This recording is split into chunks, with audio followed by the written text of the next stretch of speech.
بەڕێزان بەردەوامین گفتگۆ دەکەین لەسەر ئاگربەست ئێران ئەمریکا ئەم ئاگربەستە بەکوێ دەگات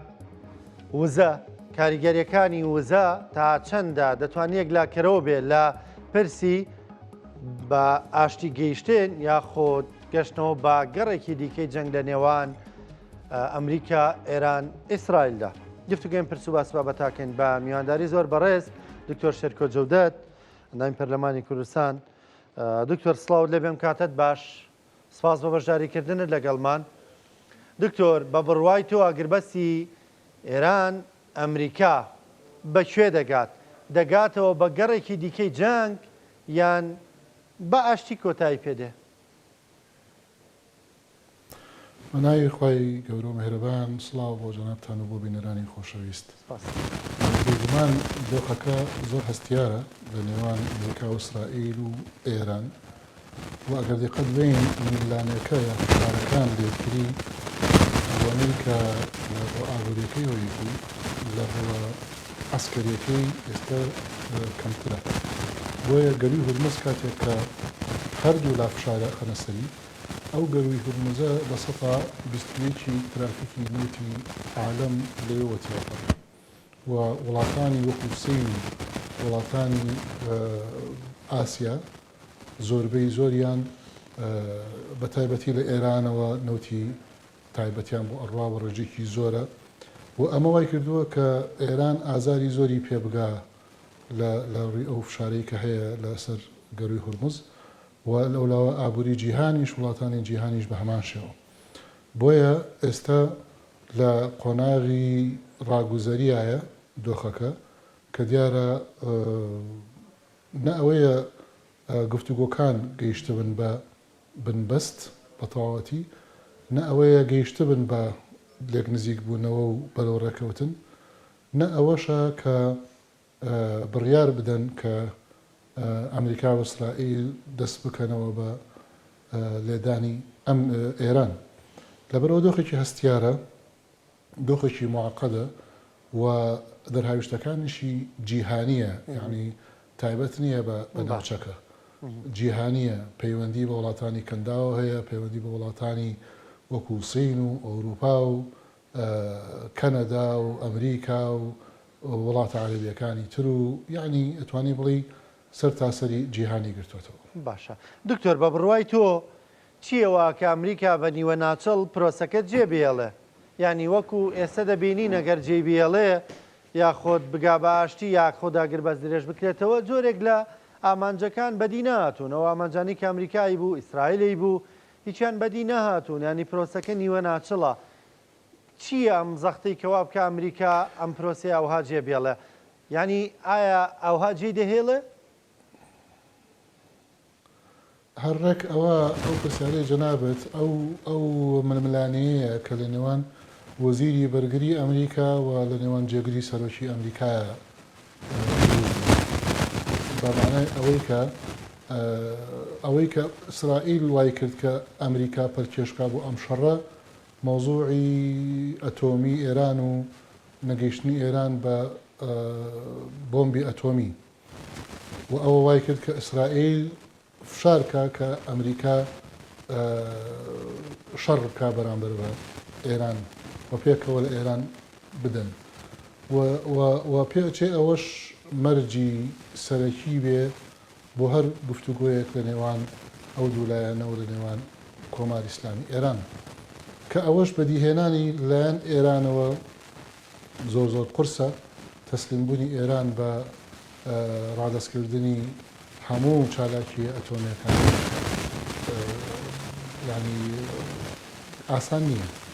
لەبەر ئەوە ئەم مەوزوع ئەتۆمیە بۆتە گرێکوێرەی گفتوگۆکان و ئیلا ئەوانی تری قابلی دانوستانە قابلی ئەوەیە کە ڕێکەوتنی لەسەر بکەن، بەڵام ئەمە گرفتی سەرەکیە بەڕاستی. بۆیە ئەم جەنگە کولفێکی زۆری لەسەر ئەمریکا دروستکردووە. دکتۆر ببوورە ڕادەگرم سەڵتەکەت زۆر خراپە. هاوکارانم دەنگی دکتۆر چاک بکەن، هاوکارانم دەنگی دکتۆر چاک بکەن، زۆر خراپە دەنگی. تکایە بە خێرایی دەنگی چاک بکەنەوە بۆی کە ئەی نەچینە ناوبڕ بەردەوامی بە بەرنمەکە بدەین.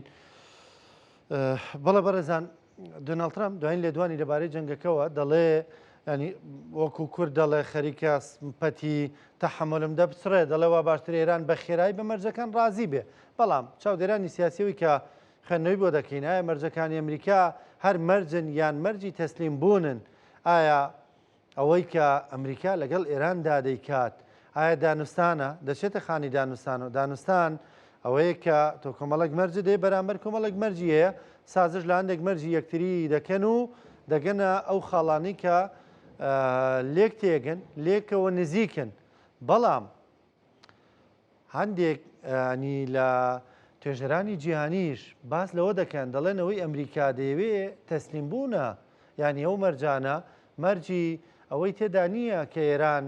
بمێنێتەوە وەکو وڵاتێکی بەهێز بەڵکو تەسلیم بوونی لە ئێران دەوێت وەکو دەڵێت چ بە شەڕ چ بە ئاشتی ئێرانی ژەمە قبول ناکە بە تایبەت لەم خۆناغەدا کە سوپای پازاران یەکلاکەرەوە دەکا. دوایین راپۆر دەڵێ مستەبا خامنەیی ڕاستە بڕیاردەری یەکەمە ئێستاش لە ئێران بەڵام حکمی سەحەتی و برینداریەکەی ناتوانێت ئیدارەی کارەکان بە باشی بدا بۆیە کۆمەڵە خەڵکی ڕاستپارد و ئەوان بڕیاری یەکلاکەرەوە دەدەن. دکتۆر ببوورە بۆ خەلە لە تەکنیکیە نازام چی بۆ دروست بوو دەنگت بە باشی ناگەیشت. بە بڕوای تۆ ئەوەی خوێندنەوە بۆ پێدراوەکان بکەی لە لێدوانەکان لە ڕەفتارەکان چیمان پێ دەڵێ؟ ینی ئایا ئێمە نزیکین لەوەی گەڕێکی دیکەی جەنگ دەست پێ بکاتەوە یان نزیکین لەوەی کە ئەو ئاگربەستەی کە درێژە بکێشێ درێژتر بکرێتەوە؟ ینی بۆی کە خاڵ بخێنە سەر پیتەکان دوو فاکتەر هەیە کە هەردوو لاگیریان خواردە بەدەستیەوە. یەکەمیان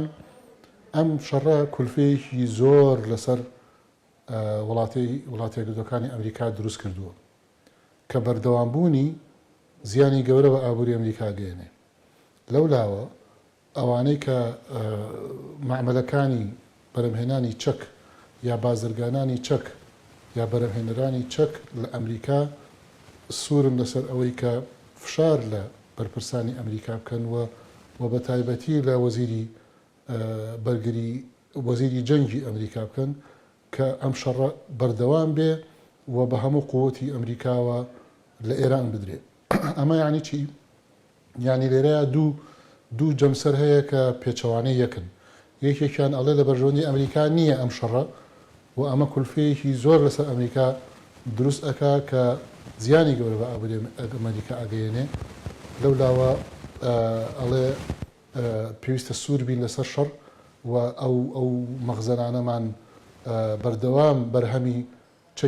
چەک و تەکنۆلۆژیای تازەی تیابێ بۆ بەکارهێنانی بەرامبەر بە ئێران. ئەمە حەلکردنی ئاسان نییە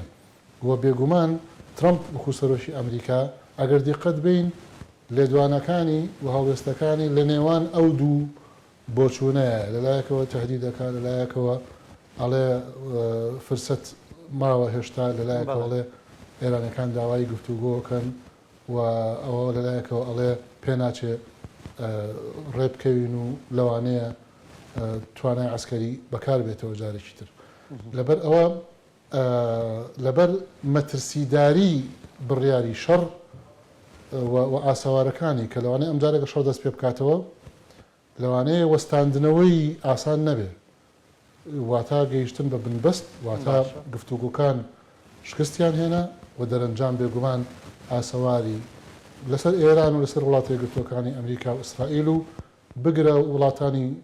هەرێمی ناوچەکەش و ئەوروپا و دنیا زیانی گەورە بێنێ.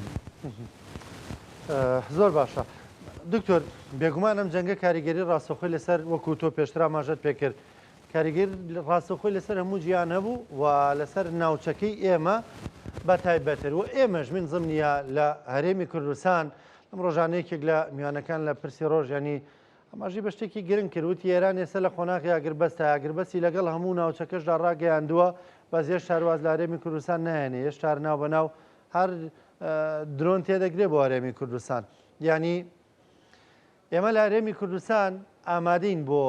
بۆ شەڕێکی ئاوها دۆخی ناوخۆییمان هیەوەیە کە جەنگێکی گەورە و کاریگەری ئاوها لە وڵاتێکی دراوسێمان هەڵگیرسابێ؟ نەخێر بێگومان یعنی ئەو درۆنانەی بۆ هەرێمی کوردستان و بۆ پارێزگاکانی هەرێمی کوردستان ئەنەردرێەوە زیانی گەورەی گەیاندووە لە ڕووی مادی و لە ڕووی معنەویەوە بە هەرێمی کوردستان. ئەوە هەڵەیەکی گەورەیە و ناپاراستنی ینی ئەو پەیوەندیەیە کە دێرینە و لە نێوان هەردوو لایە هەیە و نابێ وابێ هەرچەنە باس لەوە کرێ کاڵێ لەوانەیە لایەنی تر هەبن کە ئەم مشاغبەیە بکەن، بەڵام لە ڕاستیە نەتیجەکەی ئەوەیە کە هەرێمی کوردستان زەرەر ئەکا هەیبەتی لە ڕووی معنەویەوە لە ڕووی مەیدانیەوە ترس و دەڵاوچێ و ناسەقامگیری دروست کردووە لە ڕاستی. دکتۆر کە دەڵی لایەنی تر هەبێ ڕەنگە ئەو لایەنانی تر مەبەستەوەیە ئەو لایەن بن و بە بڵین هێرشەکان ئەنجام دەدەن و لەژێر کۆنتترۆڵی ئێرانیشدان نەبن، ینی بێ پرسیەوانەوە بکەن بیاگایەوان ئەو کار ینی بازێ پیج و بازێ لایەن هەیە کە کاتێک کە درۆنێک بە شوێنێکی هەرێمی کوردستانەکە ڕای ئەگەیەنەیە کە ئەڵێ یا بەلایکەمەوە پێیان خۆشە یان ئەڵێ ئێمە بووین بەرپرسیارەتی هەڵەگرن، ینی ئەوانە پێچێ مەقسوود بن لە کۆتاییە هەر کەسێک هەبێ ئەوە ئەبێ دەوڵەتی عێراق بەڕاستی بێتە سەرخەت وە ڕێگری بکە لە ئەمە، چونکە ئەمە پێشێلکردنی سەروەری عێراقە وەکو دەوڵەت. باشە دکتۆر مەلا هەرێمی کوردستان لە ئاسی ناوخۆدا ینی ڕەنگە لە پەرترین دۆخی خۆمان دابین، ئێستا ئەبوو چی بکرایە و نەمان کردووە بۆ نمونە؟ بێگومان ئێستا ئێمە لە لاواست وەکو هەرێمی کوردستان بەداخەوە لە ململانەی سیاسیین و لە لاواسترین دۆخی سیاسین و بە هیچ شێوەیە ئامادە نین بۆ ئەوەی کە ململانێ بکەین لەگەڵ دەرەوەی هەرێمی کوردستان، چونکە دۆخی ناوخۆیی ناسەقامگیرە بەڕاستی لە بەرەوە بێ بە هەموو لایەکەوە ئیش لەسەر یەکریزی نیشتیمانی و ئیش لەسەر پتەوکردنی ناوخۆی هەرێمی کوردستان و ڕازیکردنی هاونیشتیمانیان و وەلاخستنی بەرژەوەندیە تەسک و لاوەشەکان بۆ پاراستنی هەرێمی کوردستان بۆ زاڵکردنی بەرژەوەندی نیشتیمانی کە بێگومان لە ڕووی ئەمنی و لە ڕووی ئاسایشەوە پێویستە ئەولەویاتی ڕقمێک بێت. باشە دکتۆر بۆ تێپەڕاندنی ئەم دۆخە بۆ تێپەڕاندنی پێگەێنانی کابینەی نوێ حکومەت هەرێمی کوردستان پارتی دیموکراتی کوردستان لێرە لێ باز لە هەڵبژاردنەوەی جارێکی دیکەی پەرلەمانی کوردستان دەکا. ئەم پەرلەمانە کێشەی چییە؟ عیبی چییە؟ ئایا هەڵبژاردنەوەی جارێکی دیکە چارەسەری دۆخەکە دەکا؟ یانی لە ڕاستیە ئەوە حتا ئەگەر ئیدعاش بکرێ یا داواش بکرێ تحقیقکردنی زۆر قورسە، ینی لەکوێوە بڕیاری ئەنجامدانی هەڵبژاردنەوە بۆ پەرلەمانی کوردستان ئەدەی ئەو بڕیارە کێ ئەبێ بیدا؟ دوو یاسا هەیە کە تەحەکوم بەو بڕیارەوە کەن یاسای سەرۆکایەتی هەرێم لەگەڵ یاسای پەرلەمانی کوردستان هەڵبژاردنی پەرلەمانی کوردستان. ئەم دوانە هەردووشی ئەگەر جوان ورد دراسی بکەی بۆ دەرەکەوێت کە ینی هیچ لایەکیان ئێستا ناتوانێت ئەو بڕیارە بە کە بڵێ هەڵبژاردن بکرێتەوە بۆ پەرلەمانی کوردستان. جا لەبری ئەوە بۆچی تۆ ئەم پەرلەمانی کە ئێستا هەیە بۆ کارای ناکەیتەوە، بۆ نایپارێزی لە ململانەی حزبی تەسک بۆ دەسەڵاتەکانی بۆ پشتیوانی لە دەسەڵاتی پەرلەمانی ناکەی، بۆی کە مؤسسەی پەرلەمانی کە ڕووباری خوێنی لە پێناوە ڕژاوە و قوربانێکی زۆری بۆ دراوە کە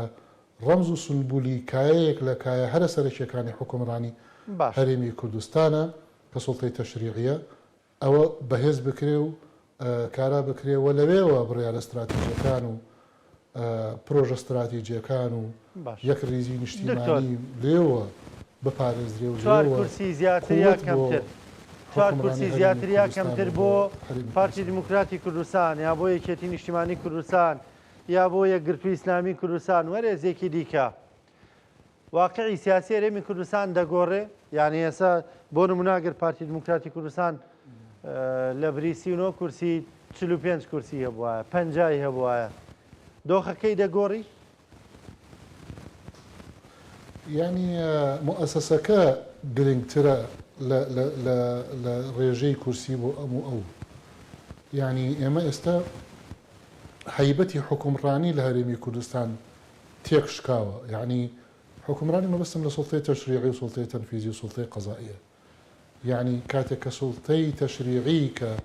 بەرزترین دەسەڵاتی چاودێری و یاسادانانە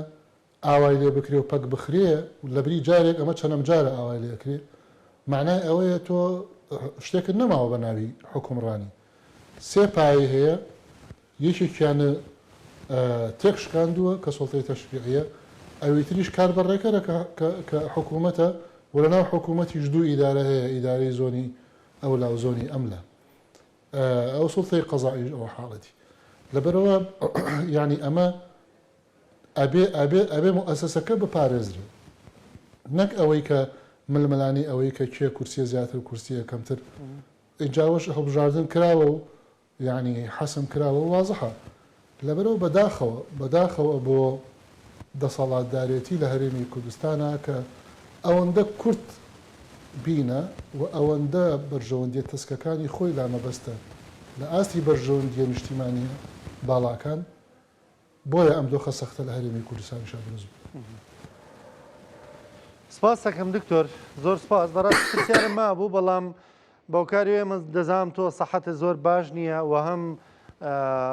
سەوتەکەش زۆر بەباشی ناو لە سەرەتاوە بە هیوای بتوانین لە ستۆدیۆ ڕۆژێکی دیکە دەرفەتانە بێ پێکەوە گفتوگوی زیاتر بکەین سپاس دەکەم سپاس بە بەشداریکردن لەگەڵمان